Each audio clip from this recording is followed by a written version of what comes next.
creative bunnies! So happy new year! I wish you all the best for 2023. Let it be colorful, bubbly, artsy, and yes, let's make even more art than usual. And what if there were one thing that you could do that would improve your art forever? Wouldn't it be a good plan for the new year? So yes, I think it's possible, and it's like the easiest thing you can do. Do less. We all tend to do too much strokes, too much colors, too much overworking, too much subject in the same time. So this is a good resolution that I am suggesting for 2023, and I really want to apply it to myself as well, is simplicity. Simplicity for our art, so that we can express more, maybe by doing painting, sketching, drawing less.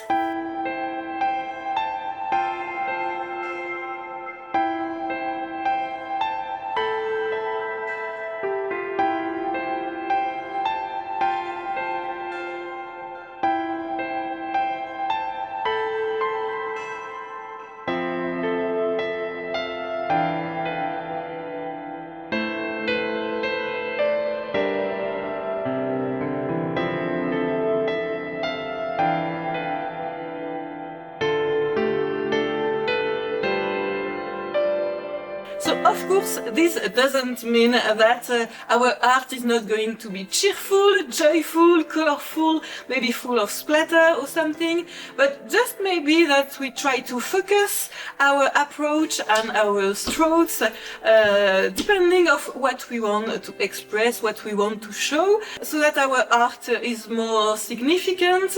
One time a professional painter saw my art, and he told me that there were, not enough quiet space, and I think he was right. You need contrast in all parts of your art. So contrast with, smoothness and details, contrast with joyfulness and neutrals or more quiet spaces. Probably it can help improve our art. So yeah, I think finding more simplicity this year is really a nice, good resolution to have. Please tell me if you want to follow the White Rabbit, but also this good resolution for 2023. So let's first talk about the way we are not always giving enough simplicity to our art. First, we are doing way too much brush strokes. We are dabbing on the paper rather than sliding the brush, to be intentional with the shape and not touching it anymore. We are doing too much layers also, so we are like covering and covering and covering the paper, because probably we were not able to get the right value or the right color, the right effect right away.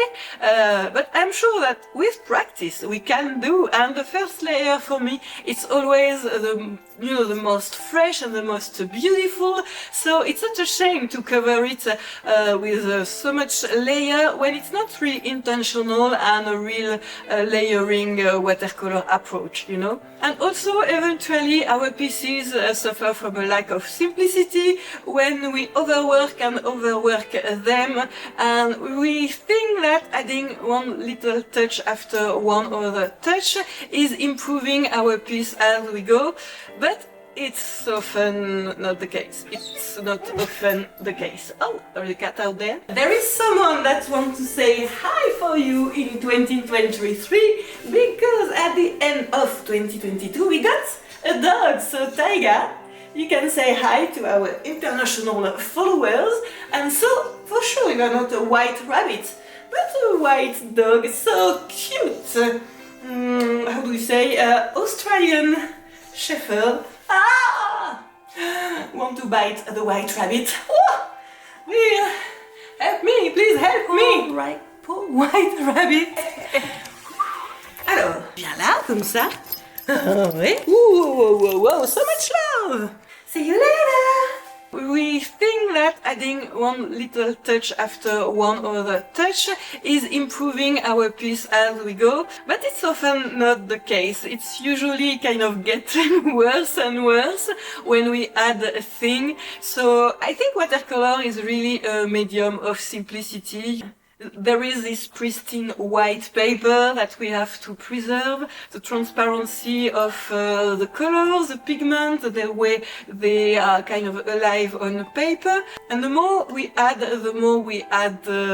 weight to our piece, and it's not like the airy, light, fresh watercolor that we think about, but more this kind of heavy, full of pigment, more pigment than water, piece that it's not so fresh anymore. So about this simplicity thing, maybe you are thinking, yes, okay, I get it, it's a good idea, but how can I apply this in practice? So that's a really good question, and I think it can be a nice, really good program for the beginning of the year. So let's talk already about a few things that we can do. So first, simpler subjects, simpler pieces. So it's really a good idea to simplify our vision, and we don't always have to paint, big landscapes or urban scenes with a lot of subjects.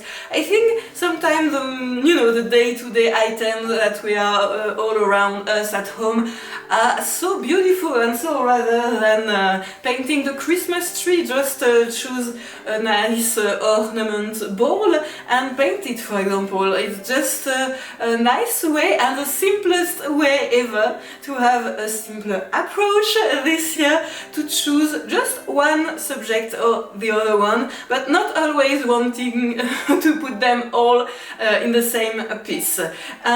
In our sketchbooks especially, it's nice that we can combine different things together, but maybe not in a, once again, whole big heavy piece, but rather painting just a little thing here in the corner on the page, and then another thing, and that we have simpler pieces that can really work together rather than a big heavy one. Another strategy, and we talked about a bit earlier, is being more intentional with our brush work.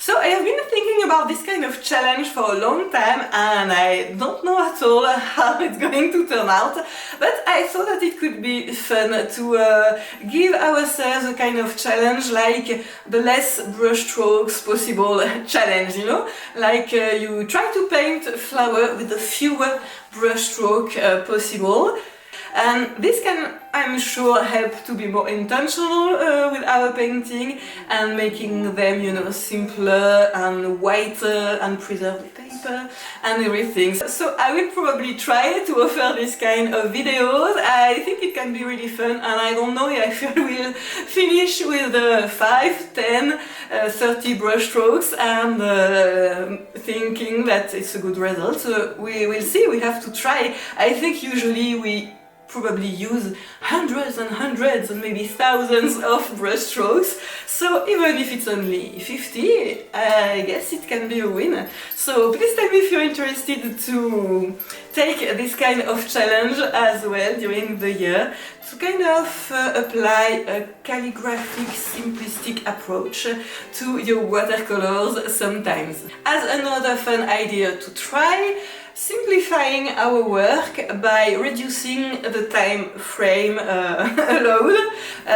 We talked about this overworking tendency, and finally, when you are in a rush because you are doing urban sketching and you are going to be late, so you have to leave in 3 minutes, or there is someone calling you, or you have to stop your painting because it starts raining, or all this stuff. It's usually make such a special piece that is, simpler than everything else you have ever done, and so much fresher and so much more interesting. So yeah, it could be really nice to try the kind of challenge, like 10 minutes, 1 minute, 10 seconds, I don't know, this kind of thing. Just as a start, if you are the kind of painter that will spend probably 45 to 1 hour to maybe 1 hour and a half doing a painting, just try by maybe half an hour already, and it can be a really nice thing. So the idea is not to rush, it's just to be intentional, to do less action but maybe more thinking, you know, more intention and more expression in your piece. And the last idea is related to colors. You know, I already talked to you about this kind of mini palette project that I have been starting for 1.5 years with my Patreon, and maybe reducing the number of colors that you're going to use can be a really nice way also to simplify the approach. Indeed, less colors often mean more harmony, so this is also a nice way to do it. So I really hope this inspired you for the beginning of your year, and I can't wait to offer you other video, you know, with demonstrating this kind of simpler approach that I was talking about. May the creative force be with you in 2023. See you soon!